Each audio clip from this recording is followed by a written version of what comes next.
आदरणीय अध्यक्ष जी, इस सत्र के प्रारंभ में ही मैं जब मीडिया के साथियों से बात कर रहा था तब मैंने सभी माननीय सांसदों को अपील करते हुए एक बात का उल्लेख किया था। मैंने कहा था कि ये सत्र भारत के विजयोत्सव का सत्र है।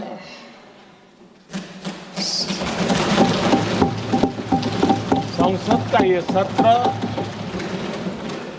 भारत के गौरवगान का सत्र है।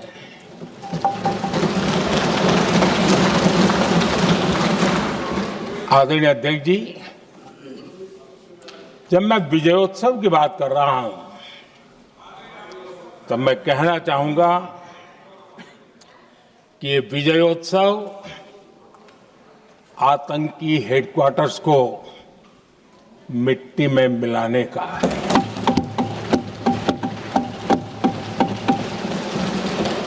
जब मैं विजयोत्सव कहता हूं तो ये विजयोत्सव सिंदूर की सौगंध पूरा करने का है।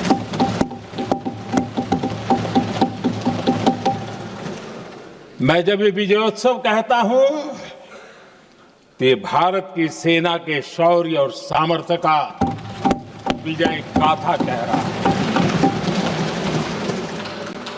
जब मैं विजयोत्सव कह रहा हूं तो 140 करोड़ भारतीयों की एकता, इच्छा शक्ति, उसके एक अप्रतिम जीत का विजयोत्सव की बात करता हूं। आदरणीय अध्यक्ष जी, मैं इसी विजय भाव से इस सदन में भारत का पक्ष रखने के लिए खड़ा हुआ।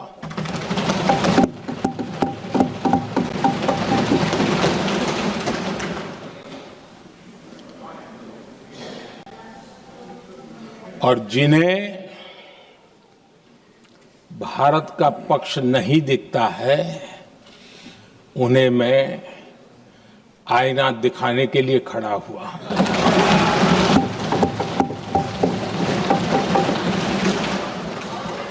आदरणीय अध्यक्ष जी, मैं 140 करोड़ देशवासियों की भावनाओं में अपना स्वर मिलाने के लिए उपस्थित हुआ हूं। ये 140 करोड़ देशवासियों की भावना के जो गूंज है, जिस सदन में सुनाई दी है, मैं उसे अपना एक स्वर मिलाने खड़ा हुआ। आदरणीय अध्यक्ष जी, ऑपरेशन सिंदूर के दरमियान जिस प्रकार से देश के लोगों ने मेरा साथ दिया, मुझे आशीर्वाद दिए, देश की जनता मुझ पर कर्ज है। मैं देशवासियों का आभार व्यक्त करता हूं।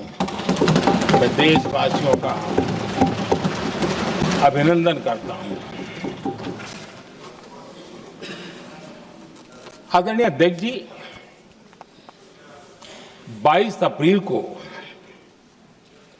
पहलगाम में जिस प्रकार की क्रूर घटना घटी, जिस प्रकार आतंकवादियों ने निर्दोष लोगों को उनका धर्म पूछ पूछ करके गोलियां मारी, ये क्रूरता की पराकाष्ठा थी। भारत को हिंसा की आग में झोंकने का ये सुविचारित प्रयास था। भारत में दंगे फैलाने की ये साजिश थी। मैं आज देशवासियों का धन्यवाद करता हूं कि देश ने एकता के साथ उस साजिश को नाकाम कर दिया।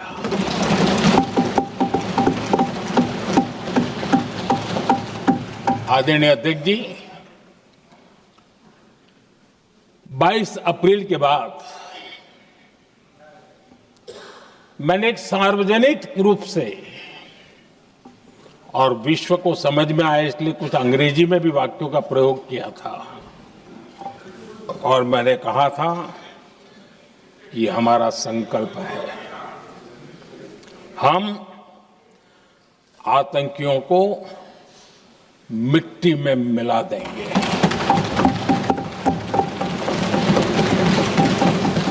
और मैंने सार्वजनिक रूप से कहा था,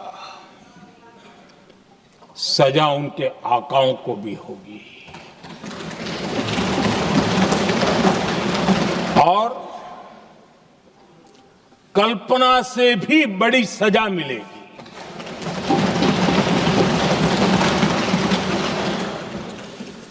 22 अप्रैल को मैं विदेश था, मैं तुरंत लौट के आया और आने के तुरंत बाद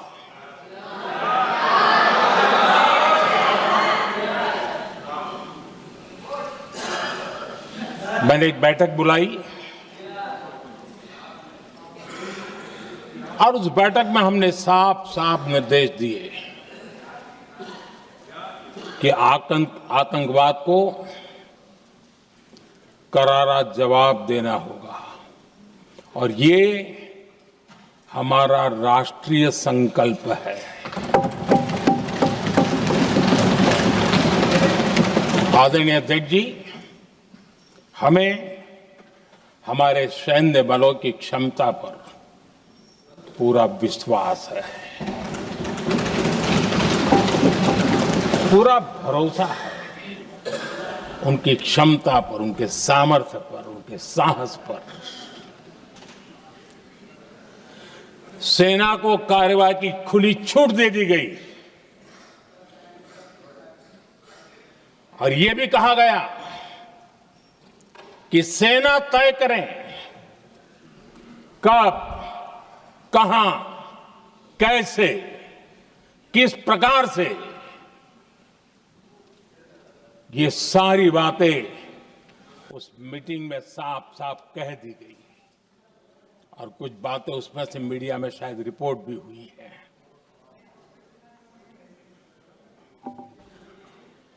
हमें गर्व है, आतंकियों को वो सजा दी और सजा ऐसी है कि आज भी आतंक के उन आकाओं की नींद उड़ी हुई है।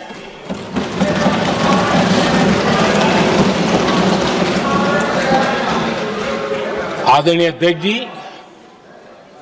मैं हमारी सेना की सफलता के उससे जुड़े भारत के उस पक्ष को सदन के माध्यम से देशवासियों के सामने रखना चाहता हूं। पहला पक्ष, पहलगाम हमले के बाद से ही पाकिस्तानी सेना को अंदाजा लग चुका था कि भारत कोई बड़ी कार्रवाई करेगा। उनके तरफ से न्यूक्लियर की धमकियों के भी बयान आना शुरू हो चुके थे। भारत ने 6 मई रात और 7 मई सुबह जैसा तय किया था वैसी कार्रवाई की और पाकिस्तान कुछ नहीं कर पाया। 22 मिनट में 22 अप्रैल का बदला निर्धारित लक्ष्य के साथ हमारी सेना ने ले लिया। दूसरा पक्ष, आदरणीय अध्यक्ष जी, पाकिस्तान के साथ हमारी लड़ाई तो कई बार हुई है, लेकिन ये पहली ऐसी भारत की रणनीति बनी कि जिसमें पहले जहां कभी नहीं गए थे वहां हम पहुंचे, पाकिस्तान के कोने कोने में आतंकी अड्डों को धुआं धुआं कर दिया गया।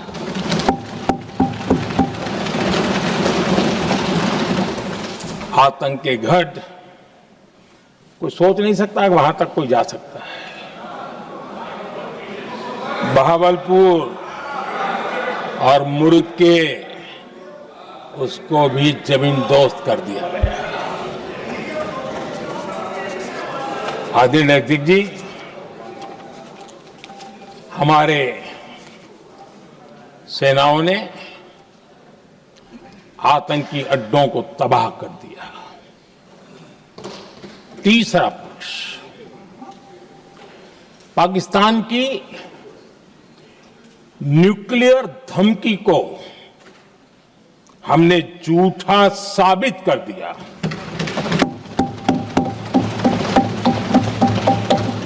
भारत ने सिद्ध कर दिया कि न्यूक्लियर ब्लैकमेलिंग अब नहीं चलेगा और न ही ये न्यूक्लियर ब्लैकमेलिंग के सामने भारत झुकेगा। आदरणीय अध्यक्ष जी, चौथा पक्ष, भारत ने दिखाई अपनी तकनीकी क्षमता। पाकिस्तान के सीने पर सटीक प्रहार किया। पाकिस्तान के एयरबेस एसेट्स को भारी नुकसान हुआ और आज तक उनके कई एयरबेस आईसीयू में पड़े हैं।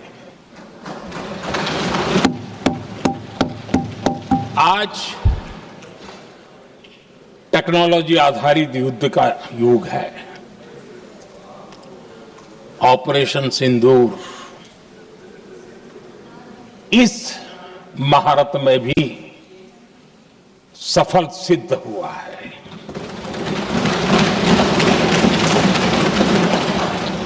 अगर पिछले 10 साल में जो हमने तैयारियां की हैं वो न की होती तो इस तकनीक के युग में हमारा कितना नुकसान हो सकता था, इसका हम अंदाज लगा सकते हैं। पांचवा पक्ष,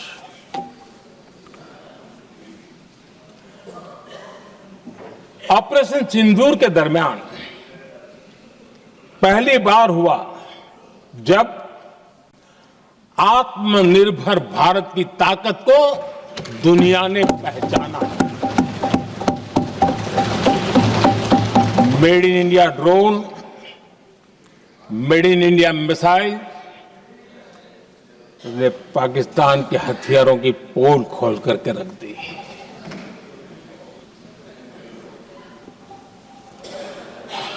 आदरणीय अध्यक्ष जी, और भी एक महत्वपूर्ण काम जो हुआ है, वैसे जब राजीव गांधी जी थे उस समय उनके जो एक डिफेंस का काम देखने वाले अमोस थे, उन्होंने जब मैंने सीडीएस की घोषणा की तो वो बहुत प्रसन्न होकर के मुझे मिलने आए थे और बहुत बहुत प्रसन्न थे वो। इस समय ऑपरेशन में नेवी, आर्मी, एयरफोर्स तीनों सेनाओं का जॉइंट एक्शन, इसके बीच की सिनर्जी, इसने पाकिस्तान के छक्के छुड़ा दिए।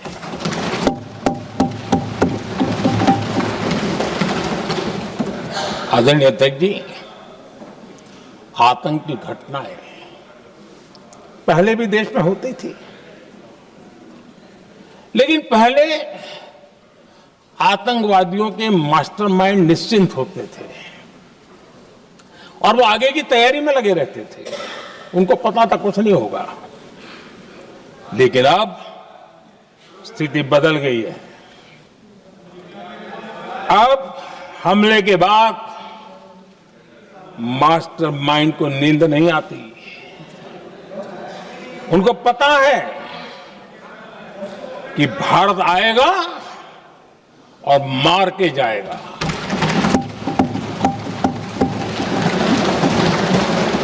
ये न्यू नॉर्मल भारत ने सेट कर दिया है।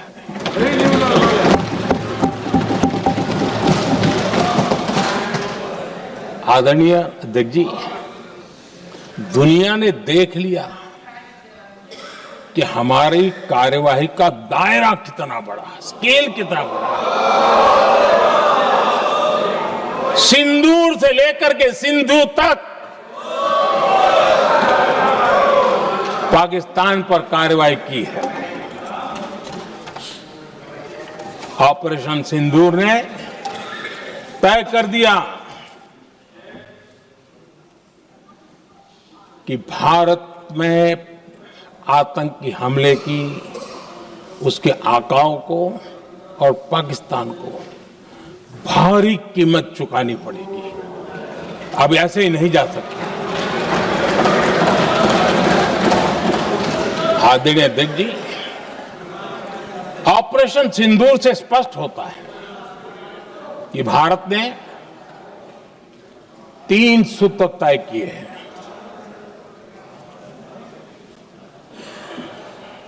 अगर भारत पर आतंकी हमला हुआ तो हम अपने तरीके से, अपनी शर्तों पर, अपने समय पर जवाब दे करके रहेंगे।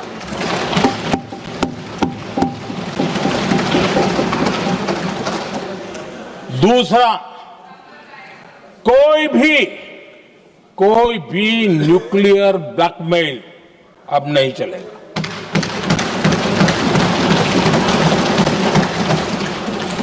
और तीसरा, हम आतंकी सरपरस्त सरकार और आतंक के आकाओं उनको अलग अलग नहीं देखेंगे। आदरणीय अध्यक्ष जी,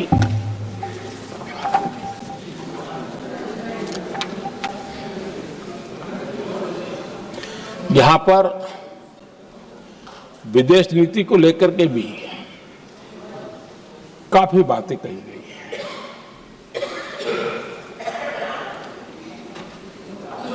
दुनिया के समर्थन को लेकर के भी काफी बातें कही गई हैं। मैं आज सदन में कुछ बातें पूरी स्पष्टता से कह रहा हूं। दुनिया में किसी भी देश ने भारत को अपनी सुरक्षा में कार्रवाई करने से रोका नहीं है।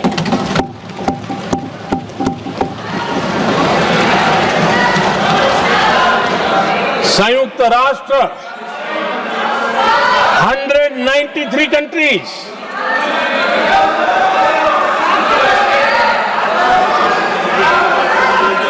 सिर्फ 3 देश 193 कंट्री में सिर्फ 3 देश ऑपरेशन सिंदूर के दौरान पाकिस्तान के समर्थन में बयान दिया था। Only 3 countries.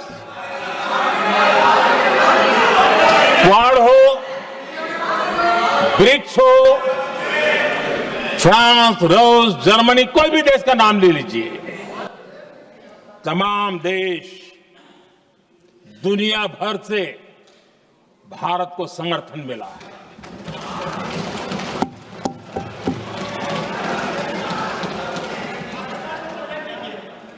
आदरणीय अध्यक्ष जी, दुनिया का समर्थन तो मिला, दुनिया के देशों का समर्थन मिला, माननीय, लेकिन ये दुर्भाग्य है कि मेरे देश के वीरों के पराक्रम को कांग्रेस का समर्थन नहीं।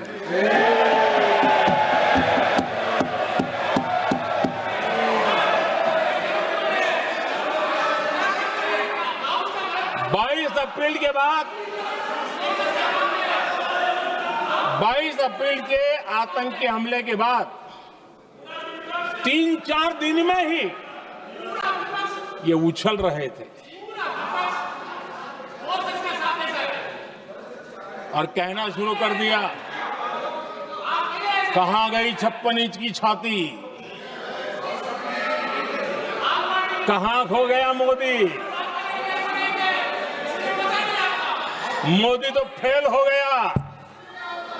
क्या मजा ले रहे थे। उनको लगता है वाह बाजी मार ली। उनको पहलगाम के निर्दोष लोगों की हत्या में भी वो अपनी राजनीति तराशते थे।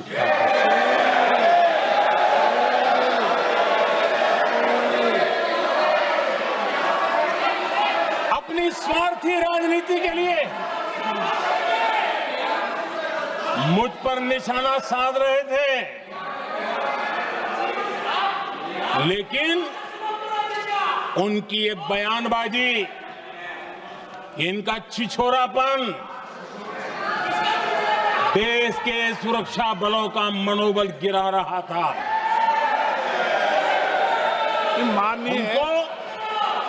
माननीय प्रतिपक्ष के नेता, एक मिनट, प्रतिपक्ष के नेता आपकी बात अपने ध्यान से सुनिए।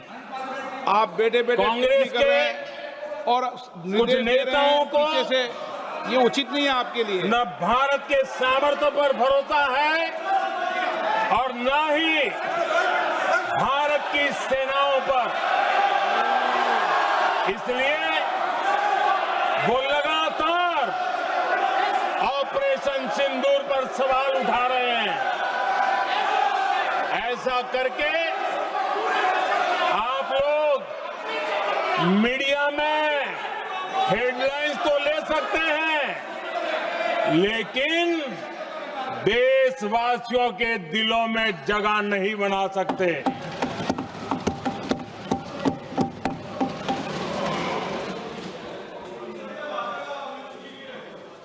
आदरणीय सभापति जी, आदरणीय अध्यक्ष जी, 10 मई को भारत ने ऑपरेशन सिंदूर के तहत हो रहे एक्शन को रोकने की घोषणा की। इसको लेकर यहां भांति भांति की बातें कही गई। ये वही प्रोपेगेंडा है जो सीमा पार से फैलाया गया है। कुछ लोग सेना द्वारा दिए गए तथ्यों की जगह पाकिस्तान के झूठ प्रचार को आगे बढ़ाने में जुटे हुए हैं।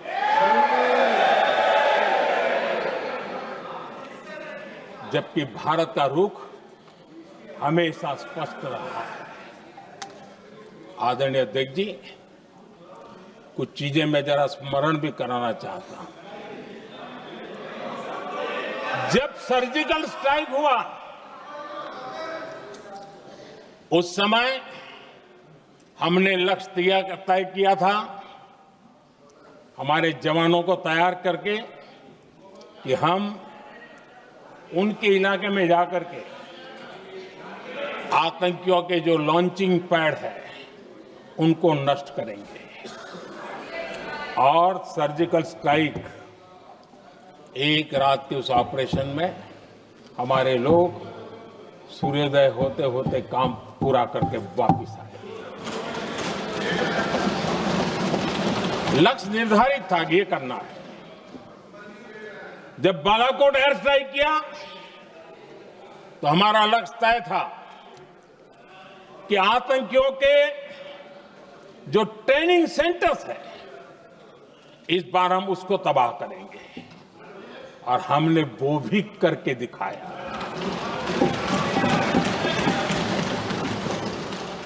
ऑपरेशन सिंदूर के समय हमारा लक्ष्य तय था और हमारा लक्ष्य था कि आतंक के जो एपी सेंटर है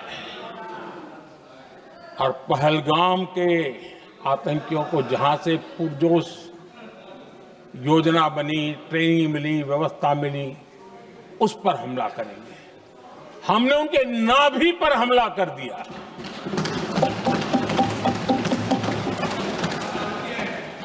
जहां पहलगाम के आतंकियों का रिक्रूटमेंट हुआ, ट्रेनिंग होती थी, फंडिंग होता था, उन्हें टेक्निकल सपोर्ट मिलता था, शस्त्र सरंजाम मिलता था, उस जगह को आइडेंटिफाई किया और हमने सटीक तरीके से ऑपरेशन सिंदूर के तहत आतंकियों की नाभि पे प्रहार कर दिया। और आदरणीय अध्यक्ष जी, इस बार भी हमारी सेना ने 100% लक्ष्यों को हासिल करके देश के सामर्थ्य का परिचय दिया।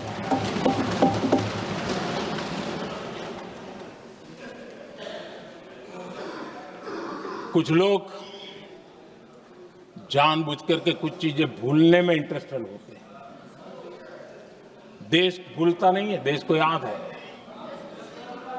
6 रात और 7 मई सुबह ऑपरेशन हुआ था और 7 मई को सुबह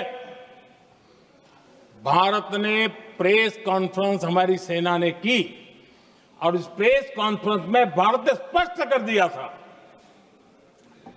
और पहले दिन से क्लियर था कि हमारा लक्ष्य है आतंकियों के आका, आतंकियों की जो व्यवस्थाएं जहां से होती है वो और उनके अड्डे, उनको हम ध्वस्त करना चाहते थे और हमने प्रेस कॉन्फ्रेंस में कह दिया था, हमने हमारा काम कर दिया है, हमने जो तय किया था पूरा कर दिया है। और इसलिए 6-7 मई को ऑपरेशन हमारा संतोषजनक होने के तुरंत बाद कल जो राजनाथ जी ने कहा था, मैं डंके की चोट पर दोबारा दोहराता हूं, भारत की सेना ने पाकिस्तान की सेना को चंद मिनटों में बता दिया कि हमारा ये लक्ष्य था, हमने लक्ष्य पूरा कर दिया है, ताकि उनको पता चले और हमें भी पता चले कि उनके दिल दिमाग में क्या चलता है।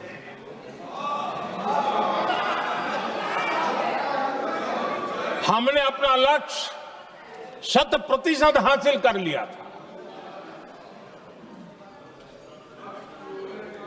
और पाकिस्तान में समझदारी होती तो आतंकियों के साथ खुलेआम खड़े रहने की गलती न करता।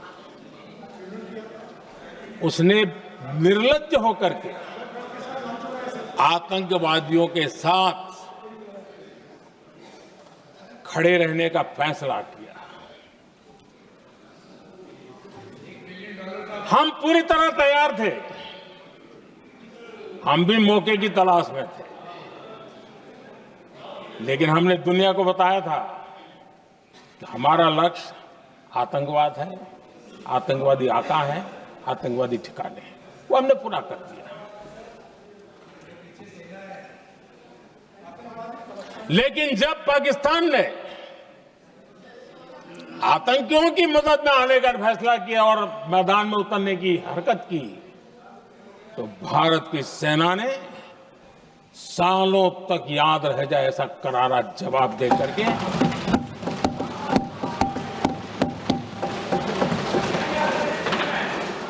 9 मई की मध्यरात्रि और 10 मई की एक प्रकार से सुबह हमारी मिसाइलें उन्होंने पाकिस्तान के हर कोने में प्रचंड प्रहार किया, जिसकी पाकिस्तान ने कभी कल्पना नहीं की थी, और पाकिस्तान को घुटनों पर आने के लिए मजबूर कर दिया।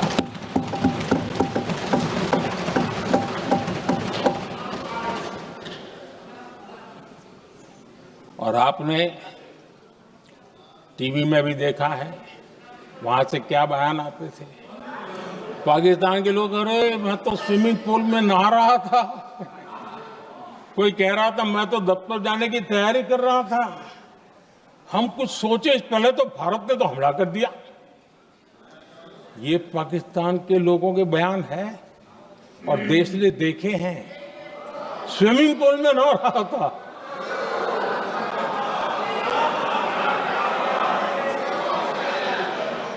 और जब इतना कड़ा प्रहार हुआ, पाकिस्तान ने कभी सोचा तक नहीं था, तब जाकर के पाकिस्तान ने फोन करके डीजीएमओ के सामने फोन करके गुहार लगाई, बस करो, बहुत मारा, अब ज्यादा मार झेलने की ताकत नहीं है, प्लीज हमला रोक दो। ये पाकिस्तान के डीजीएमओ का फोन था। और भारत ने तो पहले दिन ही कह दिया था, 7 तारीख सुबह की प्रेस देख लीजिए, कि हमने हमारा लक्ष्य पूरा कर दिया है, अगर आप कुछ करोगे तो महंगा पड़ेगा।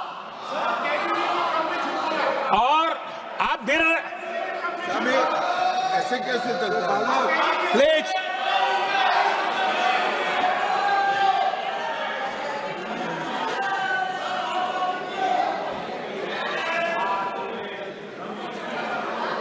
मैं आज दोबारा कह रहा हूं, ये भारत की स्पष्ट नीति थी, सुविचारित नीति थी, सेना के साथ मिलकर के तय की हुई नीति थी, और वे ये थी कि हम आतंक, उनके आका, उनके ठिकाने, ये हमारा लक्ष्य है। और हमने कहा, पहले दिन प्रेस कॉन्फ्रेंस में कहा है कि हमारा एक्शन नॉन एक्सीलेटरी है, ये हमने कह करके किया है। और इसके लिए साथियों हमने हमला रोका। अध्यक्ष जी,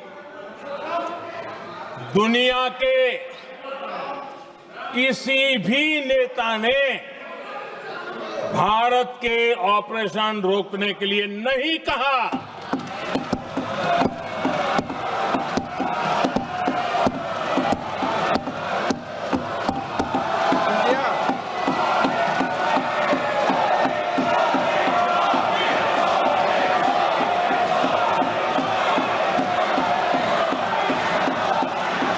उसी दौरान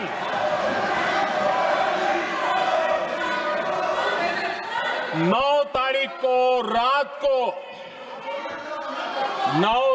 को रात को अमेरिका के उपराष्ट्रपति जी ने मुझसे बात करने का प्रयास किया। वो घंटे भर कोशिश कर रहे थे, लेकिन मेरी सेना के साथ मीटिंग चल रही थी, तो मैंने उनका फोन उठा नहीं पाया। बाद में मैंने उनको कॉल बैक किया। मैंने कहा कि आपका फोन था, 3-4 बार आपका फोन आ गया, क्या है? तो अमेरिका के उपराष्ट्रपति जी ने मुझे फोन पे बताया कि पाकिस्तान बहुत बड़ा हमला करने वाला है, ये उन्होंने मुझे बताया। मेरा जो जवाब था, जिनको समझ नहीं आता है उनको तो नहीं आएगा,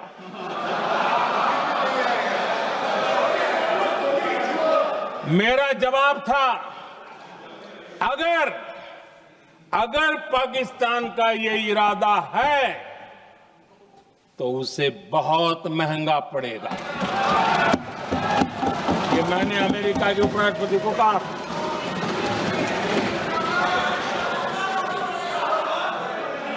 पाकिस्तान हमला करेगा तो हम बड़ा हमला कर करके जवाब देंगे, ये मेरा जवाब था।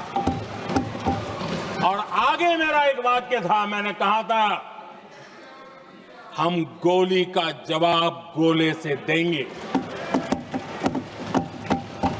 ये 9 तारीख रात की बात है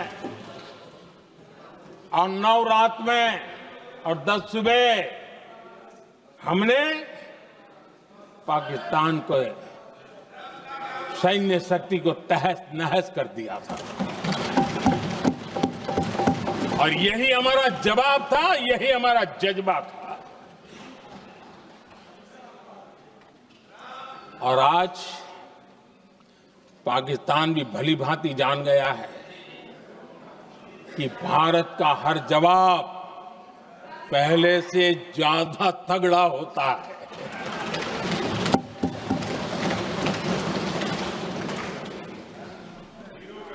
उसे यह भी पता है कि अगर भविष्य में नौबत आई तो भारत आगे कुछ भी कर सकता है। और इसलिए मैं फिर से लोकतंत्र के इस मंदिर में दोहराना चाहता हूं, ऑपरेशन सिंदूर जारी है।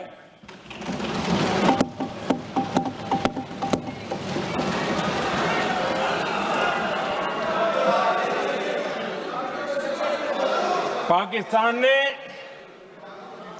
दुस्साहस की अगर कल्पना की तो उसे करारा जवाब दिया जाएगा।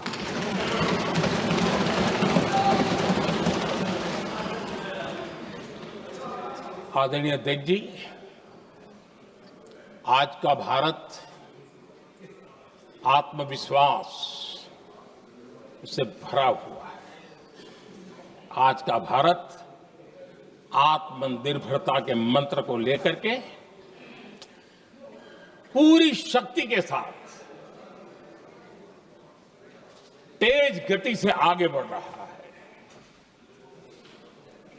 देश देख रहा है भारत आत्मनिर्भर बनता जा रहा है,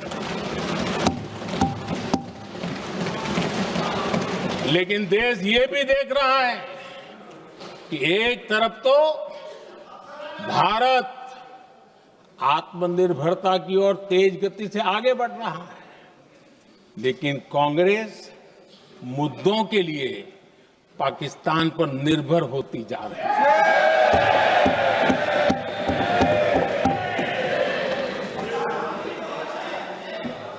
मैं आज पूरा दिन देख रहा था, जो 16 घंटे से जो चर्चा चल रही है, दुर्भाग्य से। प्लीज बैठिए, सब जवाब दे दिया आपका, आप सुनते नहीं, सबका जवाब दे दिया। प्लीज दुर्भाग्य से सुनिए जवाब। कांग्रेस को पाकिस्तान के मुद्दे इंपोर्ट करने पड़ रहे हैं।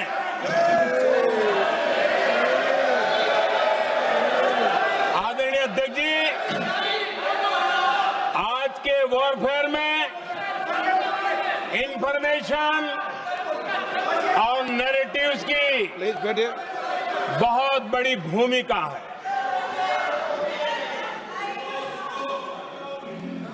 नैरेटिव घड़ करके, एआई का भी भरपूर उपयोग करके सेनाओं के मनोबल को कमजोर करने के खेल भी खेले जाते हैं। जनता के अंदर अविश्वास पैदा करने के भी भरपूर प्रयास होते हैं। दुर्भाग्य से कांग्रेस और उसके सहयोगी पाकिस्तान के ऐसे ही प्रपंच के प्रवक्ता बन चुके हैं।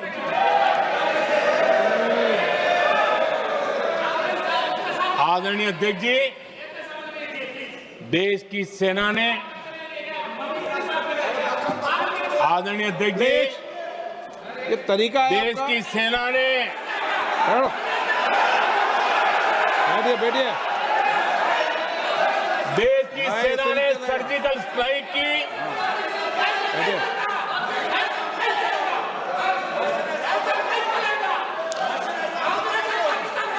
बैठिए बैठिए बैठिए। आदरणीय अध्यक्ष जी, देश की सेना ने सफलतापूर्वक सर्जिकल स्ट्राइक की तो तुरंत कांग्रेस वालों ने सेना से सबूत मांगे थे, लेकिन जब उन्होंने देश का मूड देखा, देश का मिजाज देखा, तो सुर उनके बदलने लगे और बदल करके क्या कहने लगे। कांग्रेस के लोगों ने कहा, ये सर्जिकल स्ट्राइक क्या बड़ी बात है, ये तो हमने भी की थी। एक ने कहा 3 सर्जिकल स्ट्राइक की थी, दूसरे ने कहा 6 सर्जिकल स्ट्राइक की थी, तीसरे ने कहा 15 सर्जिकल स्ट्राइक की थी। जितना बड़ा नेता उतना बड़ा आंकड़ा चल रहा था।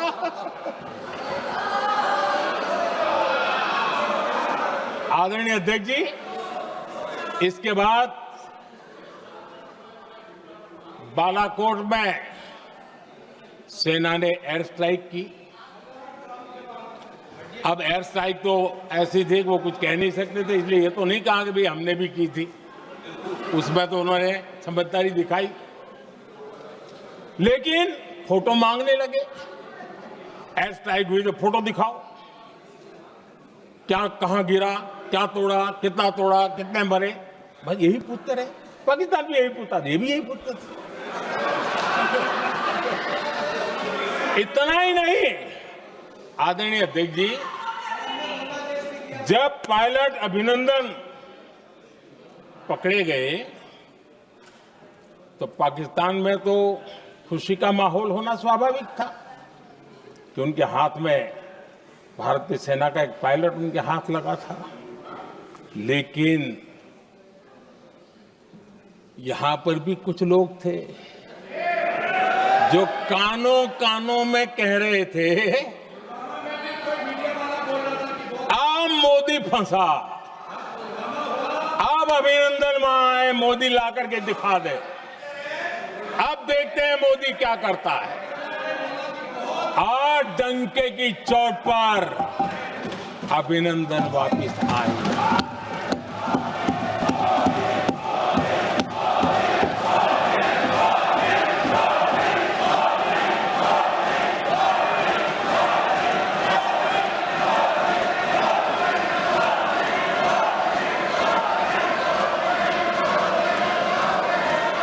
अभिनंदन को ले आए तो इनकी बोलती बंद हो गई। इनको लगा यार कि नसीब वाला आदमी है, हमारा हथियार हाथ से निकल गया। आदरणीय अध्यक्ष जी, पहलगाम हमले के बाद हमारा बीएसएफ का एक जवान पाकिस्तान के कब्जे में गया, तो फिर इनको लगा वाह, बड़ा मुद्दा हाथ में आ गया है, हम मोदी फंस जाएगा। अब तो मोदी की फजीयत जरूर होगी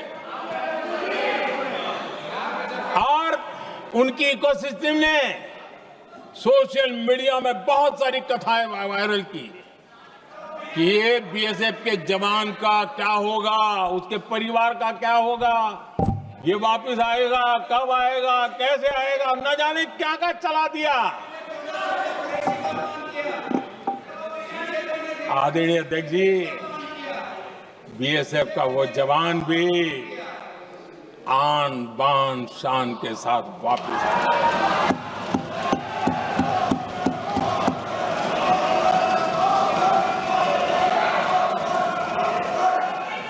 आतंकवादी रो रहे हैं, आतंकवादियों के आका रो रहे हैं और उनको रोते देखकर यहां भी कुछ लोग रो रहे हैं।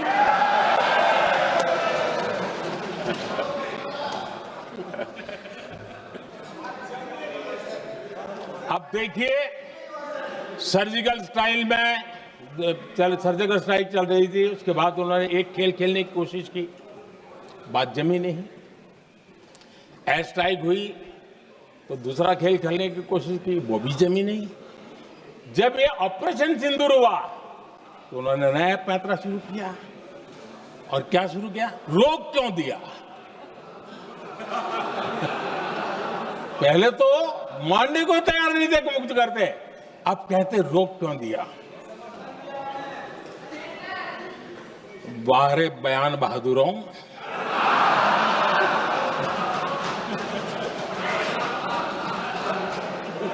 आपको विरोध का कोई न कोई बहाना चाहिए। और इसलिए सिर्फ मैं नहीं, पूरा देश आप पर हंस रहा है।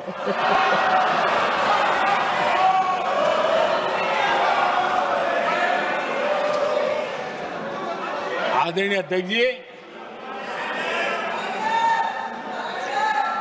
सेना का विरोध, सेना के प्रति एक पता नहीं नेगेटिविटी, ये कांग्रेस का पुराना रवैया रहा है।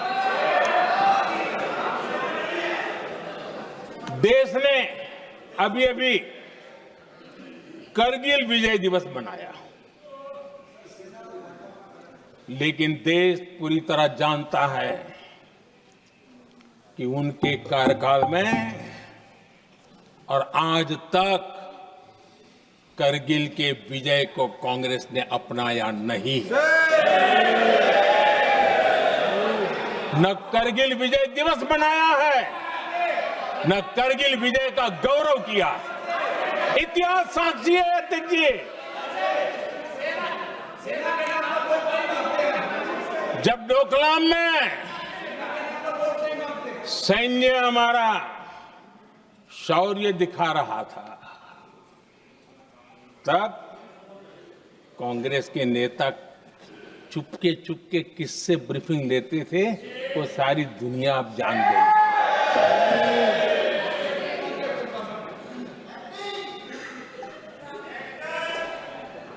आप निकाल दीजिए पाकिस्तान के सारे बयान और यहां हमारा विरोध करने वाले लोगों के बयान, फुल स्टॉप कॉमा के साथ एक है। क्या कहेंगे इसको? और बुरा लगता है सच बोलते हैं तो। पाकिस्तान के साथ सुर में सुर मिला दिया जाता है। आदरणीय अध्यक्ष जी, देश हैरान है, कांग्रेस ने पाकिस्तान को क्लीन चिट दे दी है।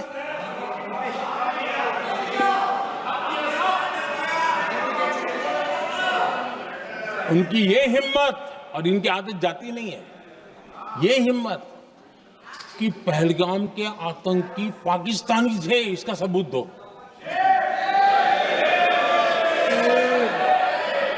क्या कह रहे हो तुम लोग? ये कौन सा तरीका है? और यही मांग पाकिस्तान कर रहा है जो कांग्रेस कर रही है। और आदरणीय अध्यक्ष जी, आज जब सबूतों की कोई कमी नहीं है, सब कुछ आंखों के सामने दिखता है, तब ये हालत है। अगर ये सबूत ना होते तो क्या करते ये लोग, आप बताइए। आदरणीय अध्यक्ष जी,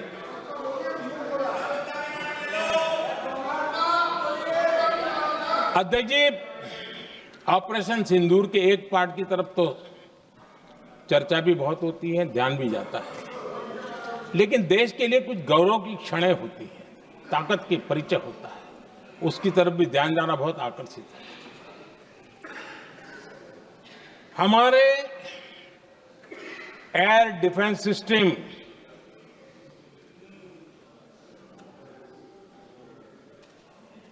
दुनिया में इसकी चर्चा है। हमारे एयर डिफेंस सिस्टम ने पाकिस्तान की मिसाइल और ड्रोन्स उसको तिनके की तरफ बिखेर दिया था।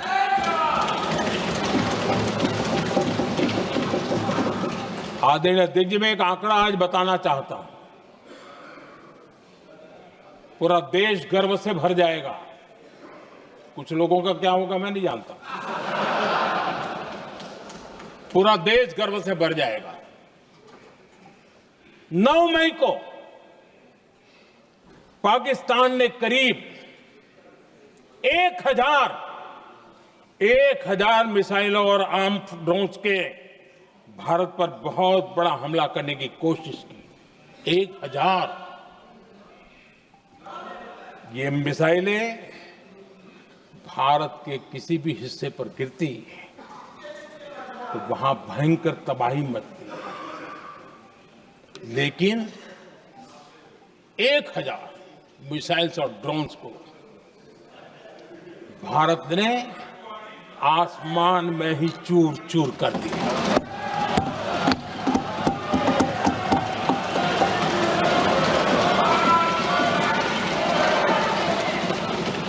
हर देशवासी को इससे गर्व हो रहा। लेकिन जैसे कांग्रेस के लोग इंतजार कर रहे थे, कुछ तो गड़बड़ होगी यार, मोदी मरेगा, कहीं तो फंसेगा।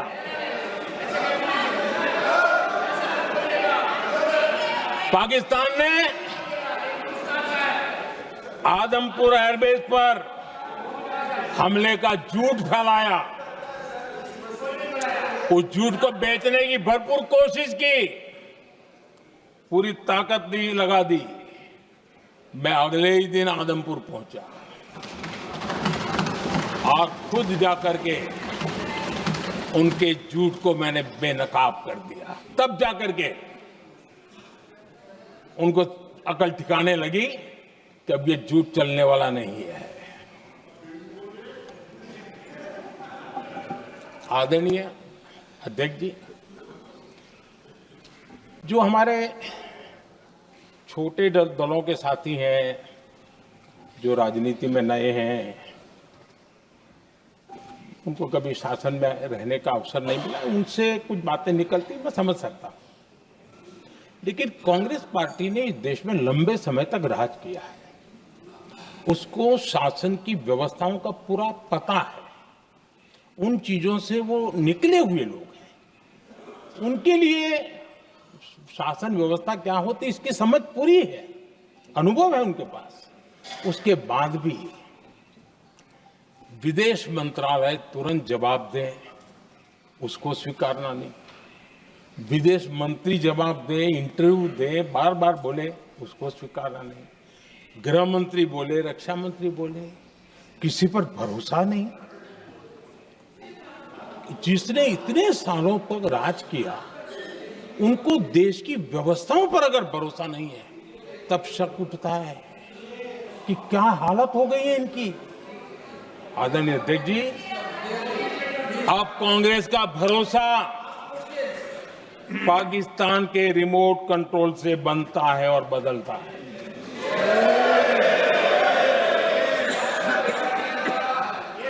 आदरणीय अध्यक्ष जी, एक बिल्कुल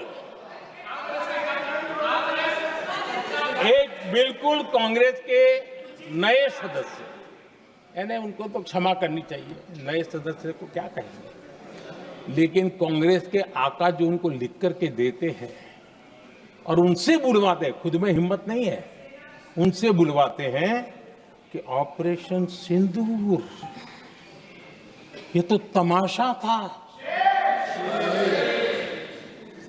ये आतंकवादियों ने जिन 26 लोगों को मौत के घाट उतारा था ना, उस भयंकर क्रूर घटना पर ये तेजाब छिड़कने वाला पाप है। तमाशा कहते हो? आपकी असहमति हो सकती है, और ये कांग्रेस के नेता बुलवाते हैं।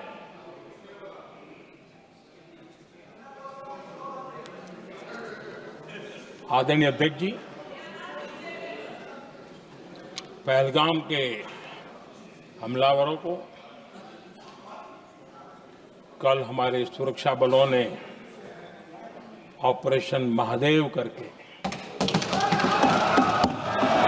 अपने अंजाम तक पहुंचाया।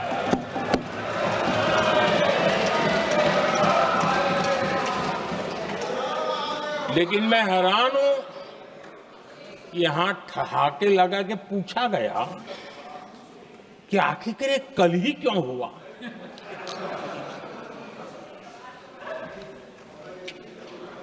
अब ये क्या हो गया है मुझे समझ नहीं आ रहा है।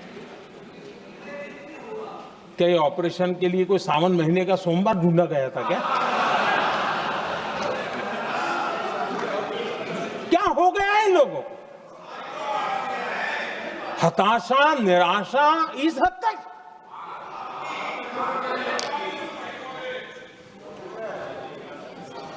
और देखिए मजा, पिछले कई सप्ताह से हाँ ऑपरेशन सिंदूर हो गया तो ठीक है, पहलगाम के आतंकियों का क्या हुआ, पहलगाम के आतंकियों का। अब हुआ तो कल क्यों हुआ?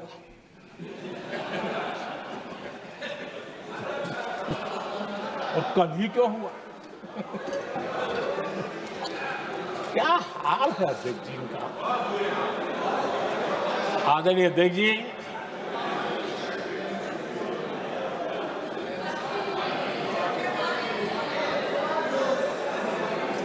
आदरणीय अध्यक्ष जी, शास्त्रों में कहा गया है, हमारे शास्त्रों में कहा गया है, शस्त्रेण रक्षिते राष्ट्रे, शस्त्रेण रक्षिते राष्ट्रे शास्त्र चर्चा प्रवर्तते। अर्थात जब राष्ट्र शस्त्र से सुरक्षित होते हैं तभी वहां शास्त्र की, ज्ञान की चर्चाएं जन्म ले पाती है। जब सीमा पर सेनाएं मजबूत होती है तभी लोकतंत्र प्रखर होता है। आदरणीय अध्यक्ष जी, ऑपरेशन सिंदूर बीते दशक में भारत की सेना के सशक्तिकरण का एक साक्षात प्रमाण है। ऐसे ही नहीं हुआ है। कांग्रेस के शासन के दौरान सेनाओं को आत्मनिर्भर बनाने के संबंध में सोचा तक नहीं जाता था। आज भी आत्मनिर्भर शब्द की मजाक उड़ाई है। वैसे वो महात्मा गांधी से आया हुआ है, लेकिन आज भी मजाक उड़ाई जाती है। हर रक्षा सौदे में कांग्रेस अपने मौके खोजती रहती थी।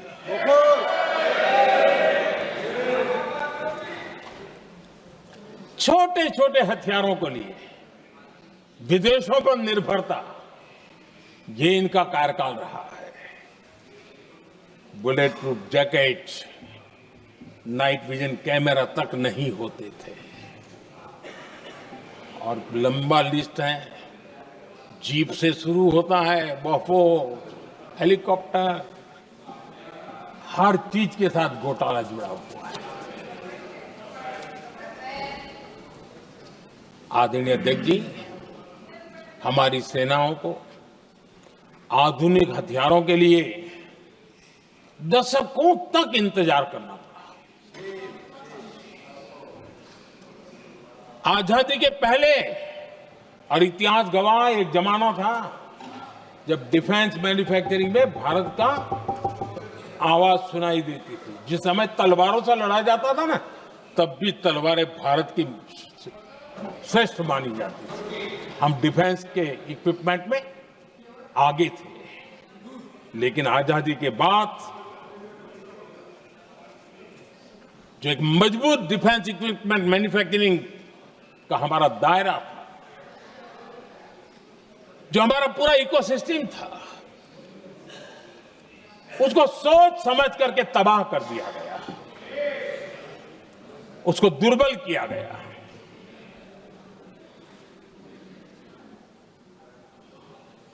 रिसर्च और मैन्युफैक्चरिंग के लिए रास्ते बंद कर दिए गए। अगर इसी नीति पर हम चलते तो भारत इस 21वीं सदी में ऑपरेशन सिंदूर के संबंध में सोच भी नहीं सकता। यह हालत करके रखा हुआ था उन्होंने। भारत को सोचना पड़ता कि अगर कोई एक्शन लेना है तो शस्त्र कहां से मिलेंगे, साधन कहां से मिलेगा, बारूद कहां से मिलेगा, समय पर मिलेगा या नहीं मिलेगा, बीच बचाव में रुक तो नहीं जाएगा, ये टेंशन पालना पड़ता है।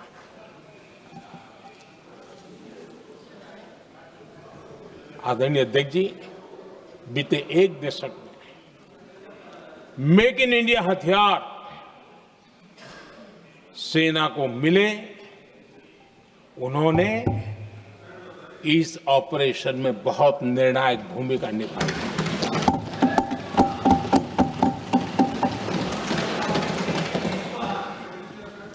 आदरणीय अध्यक्ष जी,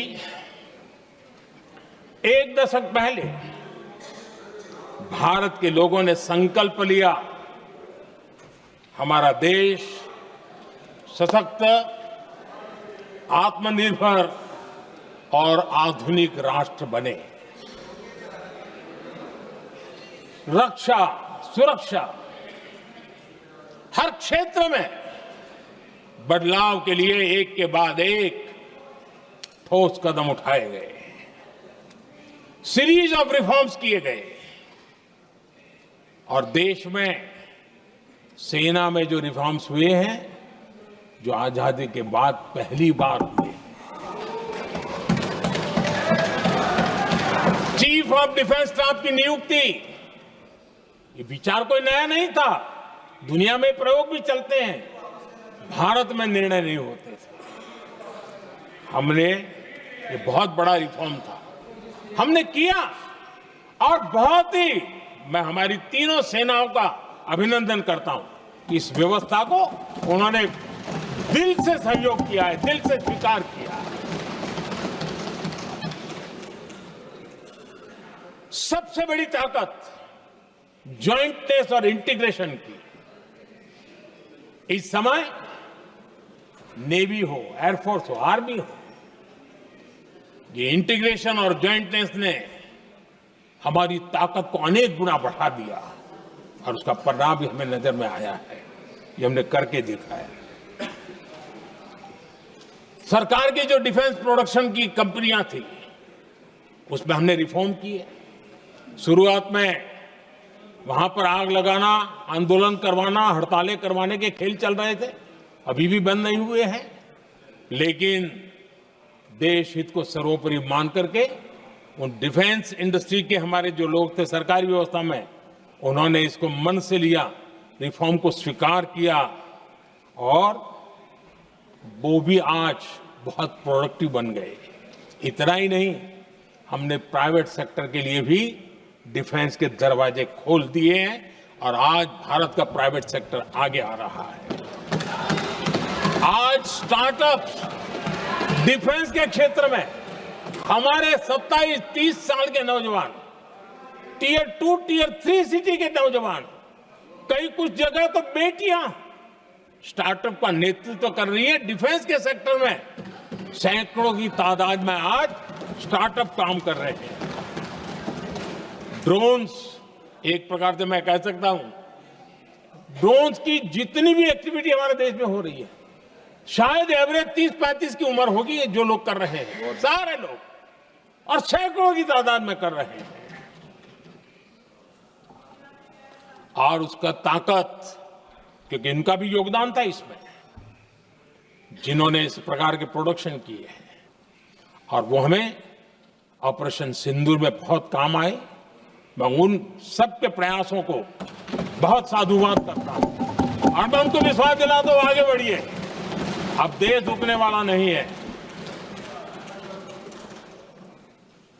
आदरणीय अध्यक्ष जी, डिफेंस सेक्टर में मेक इन इंडिया ये नारा नहीं था, हमने इसके लिए बजट पॉलिसी में जो परिवर्तन करना था, जो नए इनिशिएटिव ले रहे थे, वो नए इनिशिएटिव लिए।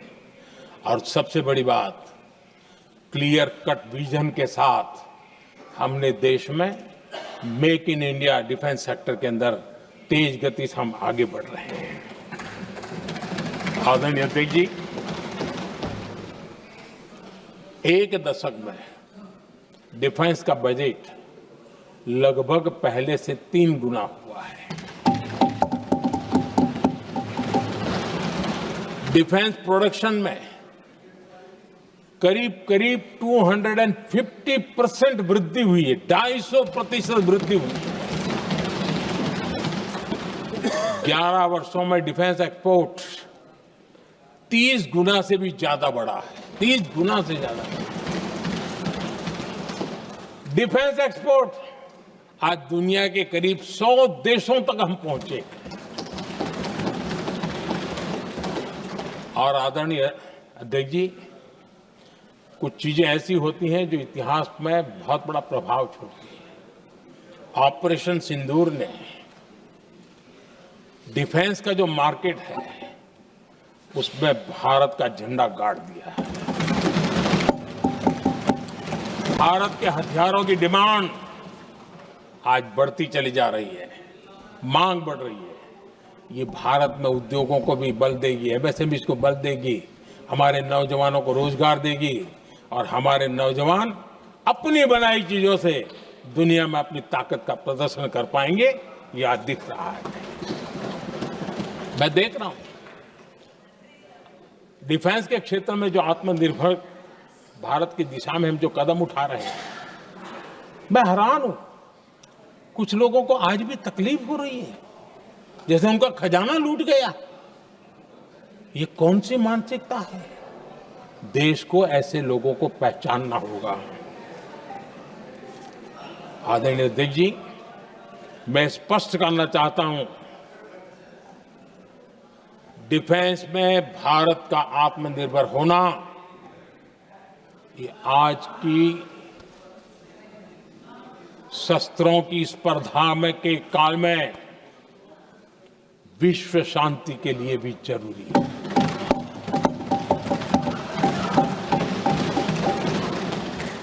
मैं पहले भी कह चुका हूं, भारत युद्ध का नहीं, बुद्ध का देश है। हम समृद्धि, शांति चाहते हैं, लेकिन हम ये कभी न भूले कि समृद्धि का और शांति का रास्ता शक्ति से ही गुजरता है।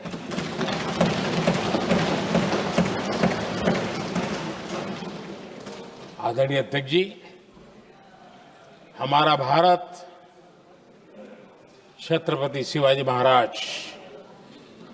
महाराजा रणजीत सिंह, राजेंद्र चोला, महाराणा प्रताप, लसित बोरफुकन और महाराजा सुहेलदेव का देश है।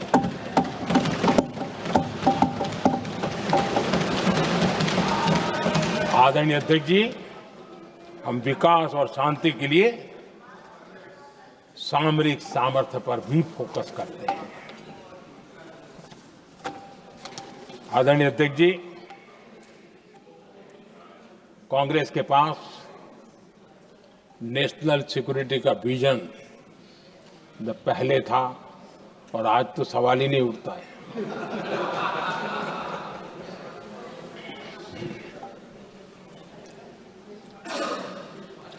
कांग्रेस ने हमेशा नेशनल सिक्योरिटी पर समझौता किया। आज जो लोग पूछ रहे हैं पीओके को वापस क्यों नहीं लिया, वैसे ये सवाल मुझे ही पूछ सकते हैं और किसको पूछ सकते हैं।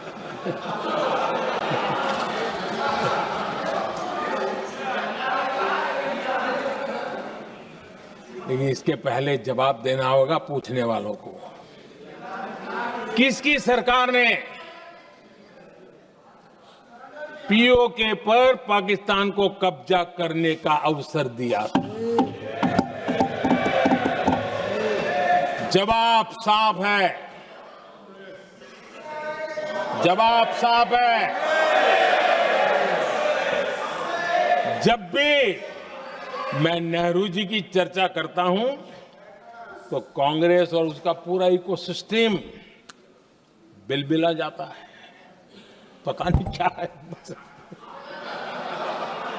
आदरणीय अध्यक्ष जी, हम एक शेर सुना करते थे, मुझे ज्यादा इसका ज्ञान तो नहीं है लेकिन सुनते थे। लम्हों ने खता की और सदियों ने सजा पाई। आजादी के बाद से ही जो फैसले लिए गए उनकी सजा आज तक देश भुगत रहा है।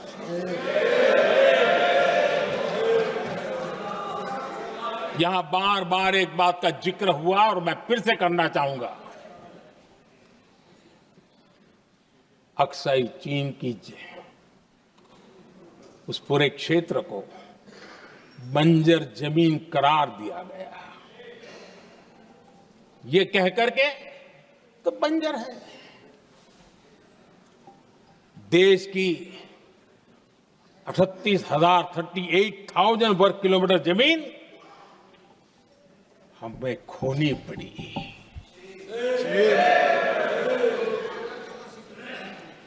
आदरणीय अध्यक्ष जी,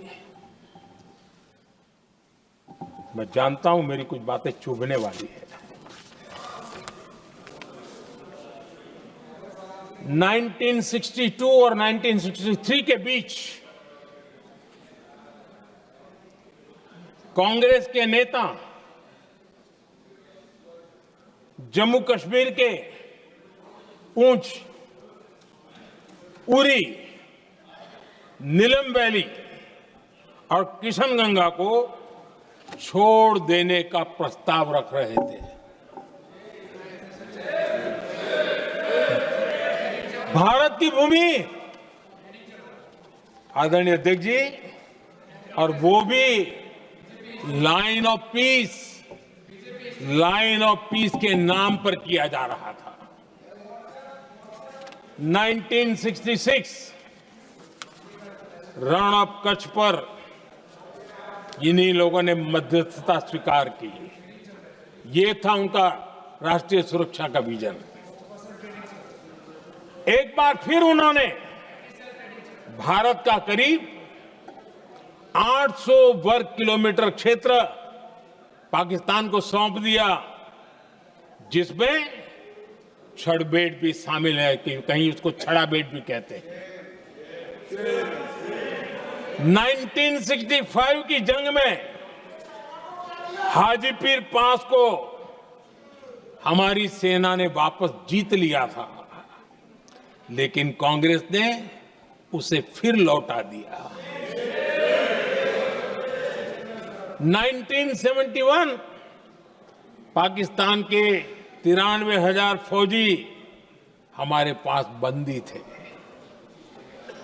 पाकिस्तान का हजारों वर्ग किलोमीटर एरिया हमारी सेना ने कब्जा किया था। हम बहुत कुछ कर सकते थे, विजय की स्थिति में थे। उस दौरान अगर थोड़ी सा विजन होता, थोड़ी सी समझ होती, तो पीओके वापस लेने का निर्णय हो सकता। वो मौका था, वो मौका भी छोड़ दिया गया। अरे इतना ही नहीं, इतना सारा जब सामने टेबल पर था, अरे कम से कम करतारपुर साहब को तो ले सकते थे, वो ही नहीं कर पाया। 1974 श्रीलंका को कच्चथीवू द्वीप को गिफ्ट कर दिया गया। आज तक हमारे मछुआरे भाई बहनों को इससे परेशानी होती है, उनकी जान पर आफत आती है। क्या गुनाह था तमिलनाडु के मेरे फिशरमैन भाई बहनों का, आपने उनका हक छीन लिया और दूसरों को गिफ्ट कर दिया? कांग्रेस का दशकों से इरादा लेकर चल रही थी कि सियाचिन से सेना हटा दी जाए। आदरणीय अध्यक्ष जी, 2014 में देश ने इनको मौका नहीं दिया, वरना आज सियाचिन भी हमारे पास नहीं होता।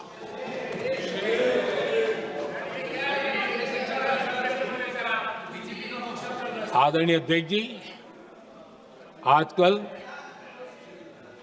कांग्रेस के जो लोग हमें डिप्लोमेसी का पाठ पढ़ा रहे हैं, मैं उन्हें उनकी डिप्लोमेसी याद दिलाना चाहता हूं, ताकि उनको भी कुछ याद रहे, पता चले। 26/11 जैसे भयंकर हमले के बाद बहुत बड़ा आतंकी हमला था। कांग्रेस का पाकिस्तान से प्रेम नहीं रुका। इतनी बड़ी घटना 26/11 की हुई थी। विदेशी दबाव में हमले के कुछ हफ्तों के भीतर ही कांग्रेस सरकार ने पाकिस्तान से बातचीत शुरू कर दी। आदरणीय अध्यक्ष जी, कांग्रेस सरकार ने 26/11 की इतनी बड़ी घटना के बाद भी एक भी डिप्लोमेट को भारत से बाहर निकालने की हिम्मत नहीं की। छोड़ो, इधर एक वीजा तक कैंसिल नहीं किया, एक वीजा तक कैंसिल नहीं कर पाए थे। देश पर पाकिस्तानी स्पॉन्सर्ड बड़े बड़े हमले होते गए, लेकिन यूपीए सरकार ने पाकिस्तान को मोस्ट फेवर्ड नेशन का दर्जा देकर रखा था। वो कभी वापस नहीं लिया था। एक तरफ देश मुंबई के हमले का ये न्याय मांग रहा था, दूसरी तरफ कांग्रेस पाकिस्तान के साथ व्यापार करने में लगी थी।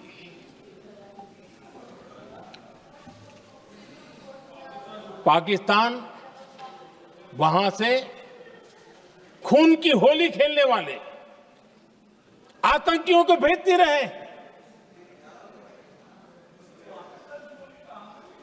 और कांग्रेस यहां अमन की आश के मुशायरे किया करती थी। मुशायरे होते थे। हमने आतंकवाद और अमन की आस का ये वन वे ट्रैफिक बंद कर दिया।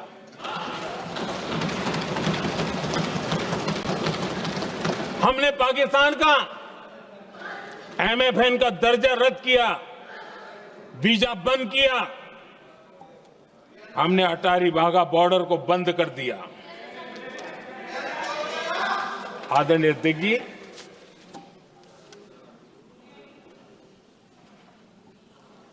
भारत के हितों को गिरवी रख देना ये कांग्रेस की पार्टी की पुरानी आदत है।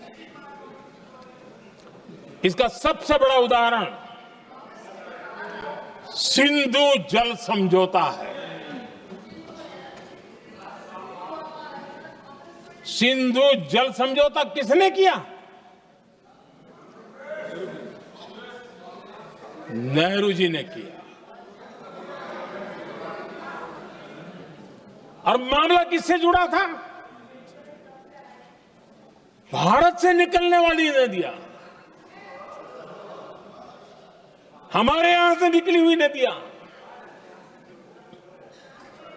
उसका वो पानी था। और वो नदियां हजारों साल से भारत की सांस्कृतिक विरासत रही है, भारत की चैतन्य शक्ति रही है। भारत को सुजलाम सुफलाम बनाने में उन नदियों का बहुत बड़ा योगदान रहा है। सिंधु नदी जो सदियों से भारत की पहचान हुआ करती थी, उसी से भारत जाना जाता था। लेकिन नेहरू जी और कांग्रेस ने सिंधु और झेलम जैसी नदियों पर विवाद के लिए पंचायत किसको दी? वर्ल्ड बैंक को दी। वर्ल्ड बैंक फैसला करे क्या कर रहा है। नदी हमारी, पानी हमारा।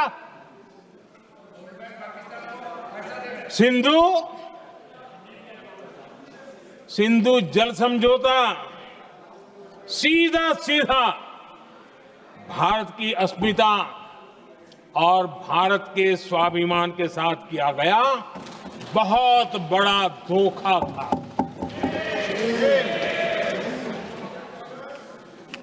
आदरणीय अध्यक्ष जी, आज के देश के युवा ये बात सुनते होंगे तो उनको भी आश्चर्य होगा कि ऐसे लोग थे हमारे देश का काम करते थे। नेहरू जी ने इस ट्रीटी करी और क्या किया? ये जो पानी था, जो नदियां थी, जो भारत से निकल रही थी, उन्होंने 80% पानी पाकिस्तान को देने के लिए वो राजी हो गए। और इतना बड़ा हिंदुस्तान, उसको सिर्फ 20% पानी। कोई मुझे समझाए भाई ये कौन सी बुद्धिमानी थी? कौन सा देश हित था? कौन सी डिप्लोमेसी थी?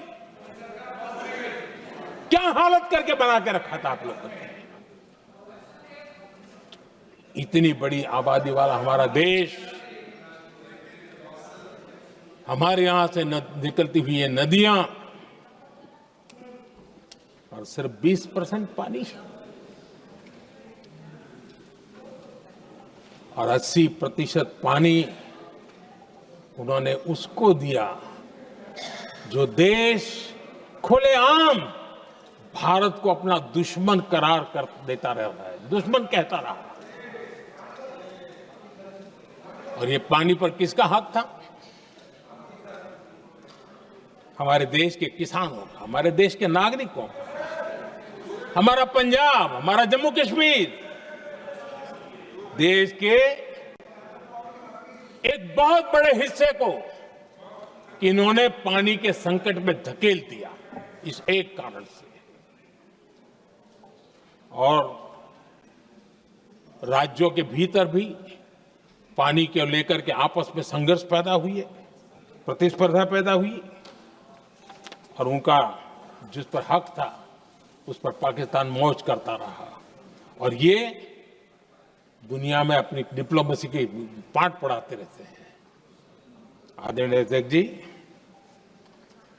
अगर ये ट्रीटी न होती तो पश्चिमी नदियों पर कई बड़ी परियोजनाएं बनती। पंजाब, हरियाणा, राजस्थान और दिल्ली, वहां के किसानों को भरपूर पानी मिलता, पीने के पानी की कोई समस्या नहीं रहती। औद्योगिक प्रगति के लिए भारत बिजली बना पाता। इतना ही नहीं, नेहरू जी ने इसके उपरांत करोड़ों रुपए भी दिए ताकि पाकिस्तान नहर बना सके।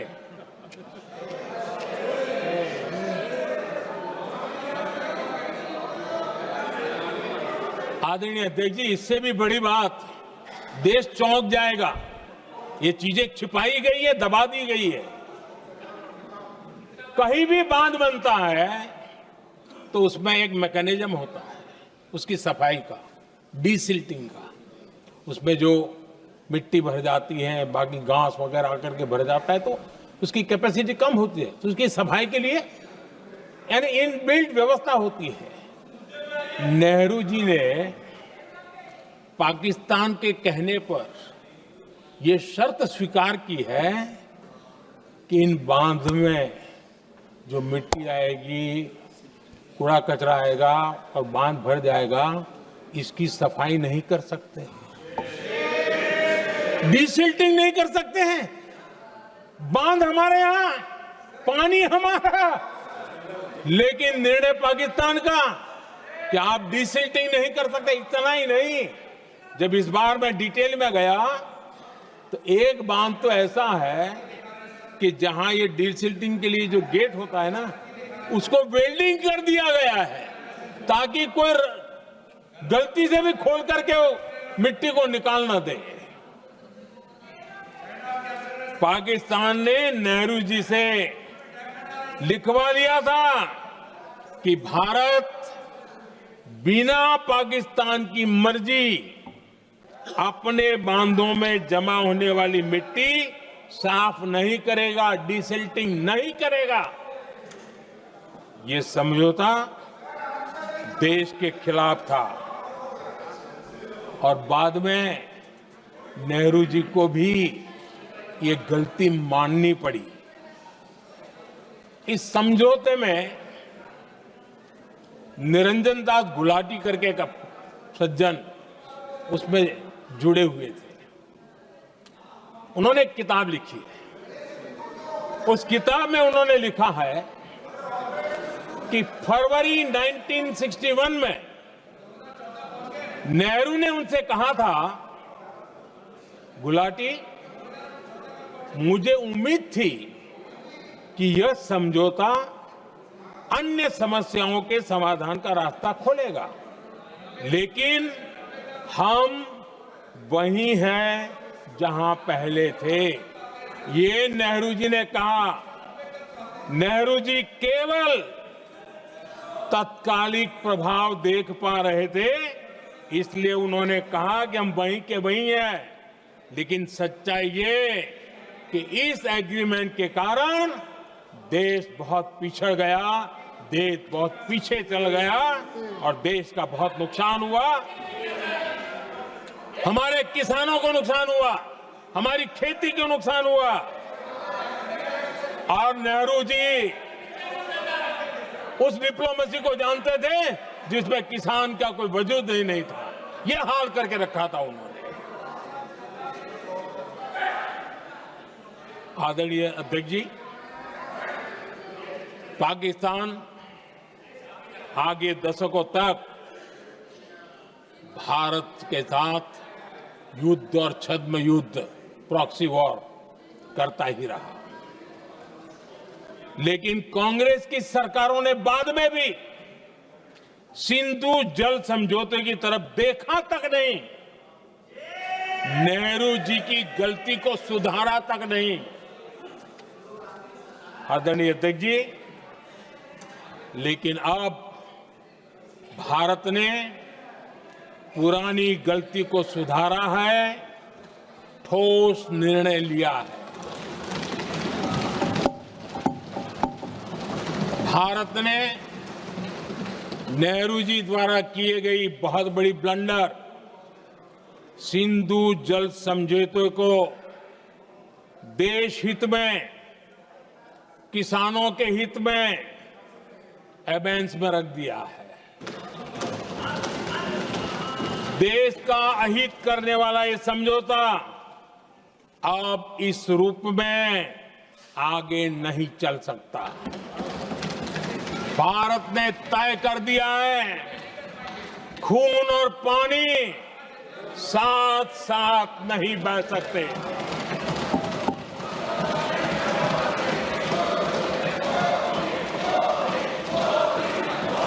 माननीय सदस्य, आप बहुत देर हो गई, आप उपनेता हैं, ये तरीका आप बैठे बैठे टोकते हैं। प्लीज, ये शोभा नहीं देता आपके लिए। बैठिए बैठिए बैठिए आदरणीय, शोभा नहीं देता आपका। अध्यक्ष जी, आप उपनेता, अपनी मर्यादा बना के रखें। चलिए बैठिए। वहां बैठे साथी आतंकवाद पर लंबी लंबी बातें करते हैं। जब ये सत्ता में था, जुड़े हुए हैं। जब इनको राज करने का अवसर मिला था,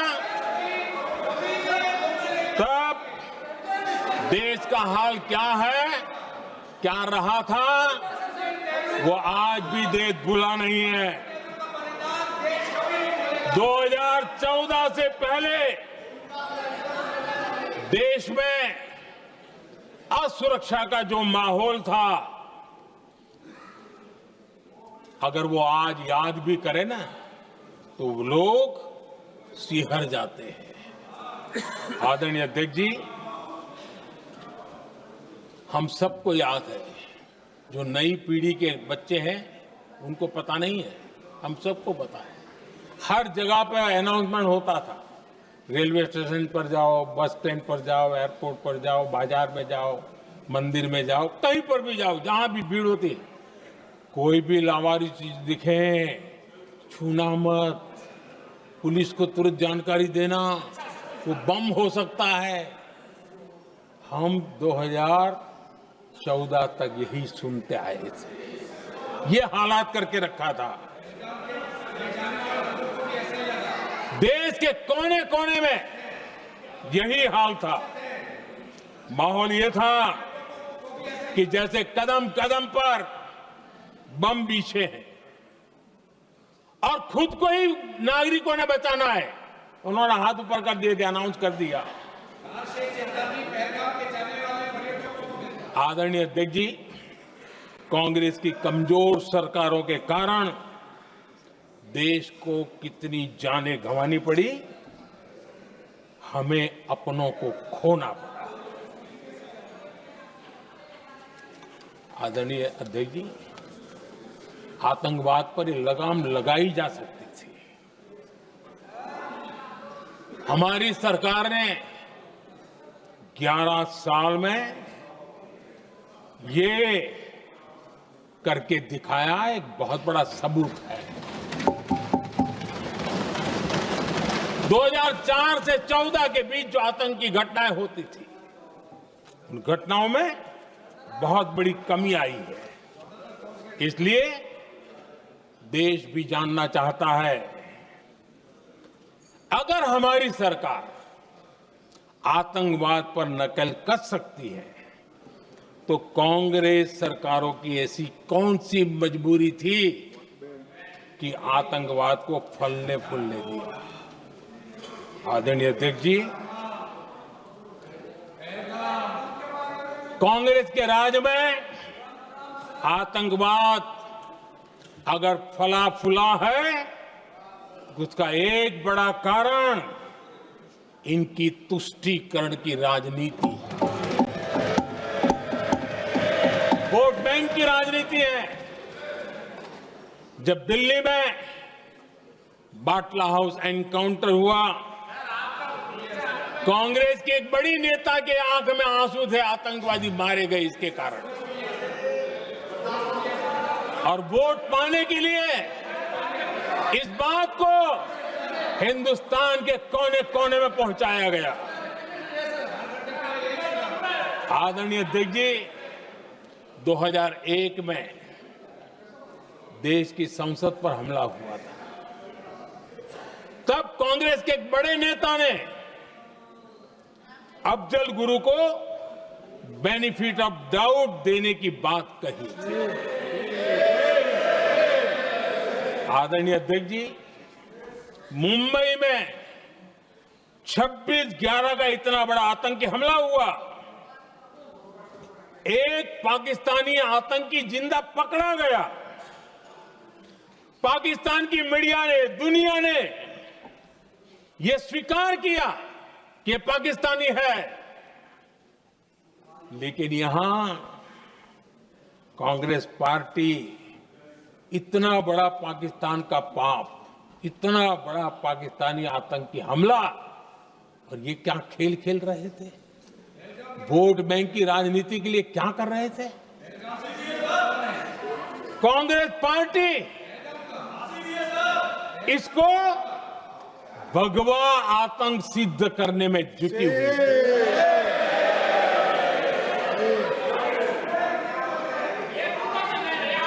कांग्रेस दुनिया को हिंदू आतंकवाद की छड़ी बेचने में लगी हुई थी।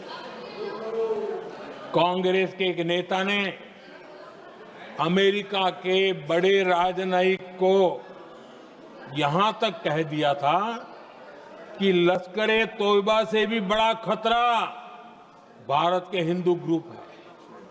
ये कहा गया था तुष्टीकरण के लिए कांग्रेस ने जम्मू कश्मीर में भारत का संविधान, बाबा साहब आंबेडकर का संविधान, उसे जम्मू कश्मीर में पैर नहीं रखने दिए, इन्होंने घुसने नहीं दिया, उसे बाहर रखा। तुष्टीकरण और वोट बैंक की राजनीति के लिए कांग्रेस हमेशा देश की सुरक्षा को बलि चढ़ाती रही। आदरणीय अध्यक्ष जी, तुष्टीकरण के लिए ही कांग्रेस ने आतंकवाद से जुड़े कानूनों को कमजोर किया। गृहमंत्री जी ने आज विस्तार से सदन में कहा है, इसलिए मैं इसको रिपीट करना नहीं चाहता। आदरणीय अध्यक्ष जी, मैंने इस सत्र की शुरुआत में आग्रह किया था, मैंने कहा था कि दल हित में हमारे मत मिले न मिले, दल हित में हमारे मत मिले न मिले, देश हित में हमारे मन जरूर मिलने चाहिए। पहलगाम की विभीषिका ने हमें गहरे घाव दिए हैं, उसने देश को झकझोर दिया है। इसके जवाब में हमने ऑपरेशन सिंदूर किया तो सेनाओं के पराक्रम ने, हमारे आत्मनिर्भर अभियान ने देश में एक सिंदूर स्पिरिट पैदा किया है।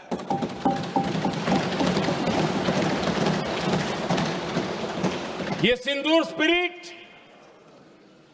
हमने तब भी देखी जब दुनिया भर में हमारे प्रतिनिधि मंडल भारत की बात बताने गए। मैं उन सभी साथियों को बहुत बहुत बधाई देता हूं। आपने बहुत ही प्रभावी ढंग से भारत की बात डंके की चोट पर दुनिया के सामने रखी। लेकिन मुझे दुख इस बात का है, हैरानी भी है, जो खुद को कांग्रेस के बड़े नेता समझते हैं, उनके पेट में दर्द हो रहा है कि भारत का पक्ष दुनिया के सामने क्यों रखा गया। शायद कुछ नेताओं को सदन में बोलने पर भी पाबंदी लगा दी गई।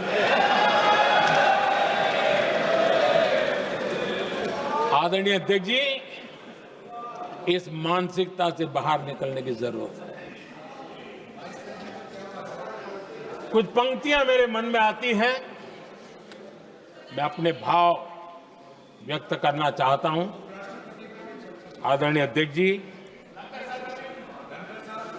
करो चर्चा और इतनी करो, करो चर्चा और इतनी करो कि दुश्मन दहशत से दहल उठे, दुश्मन दहशत से दहल उठे।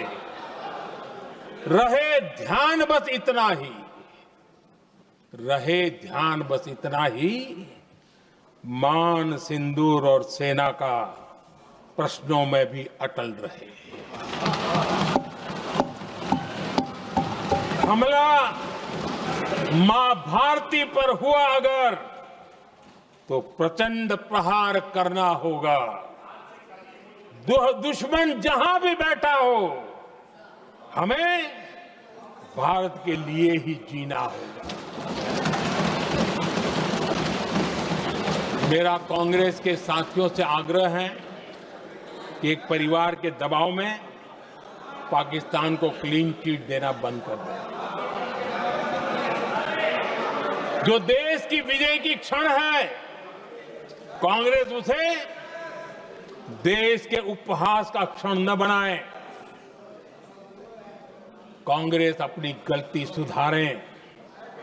मैं आज सदन में फिर स्पष्ट करना चाहता हूं, अब भारत आतंक की नर्सरी में ही आतंकियों को मिट्टी में मिलाएगा।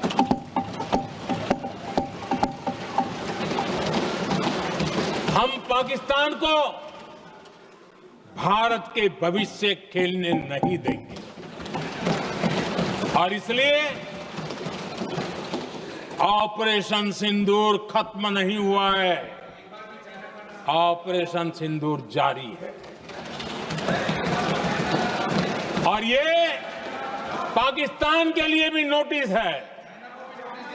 वो जब तक भारत के खिलाफ आतंक का रास्ता रोकेगा नहीं, तब तक भारत एक्शन लेता रहेगा। भारत का भविष्य सुरक्षित और समृद्ध होगा, यही हमारा संकल्प है। इसी भाव के साथ मैं फिर से सभी सदस्यों को सार्थक चर्चा के लिए धन्यवाद देता हूं। और आदरणीय अध्यक्ष जी, मैंने भारत का पक्ष रखा है, भारत के लोगों की भावनाओं को व्यक्त किया है। मैं सदन का फिर से आभार व्यक्त करता हूं। बहुत बहुत धन्यवाद।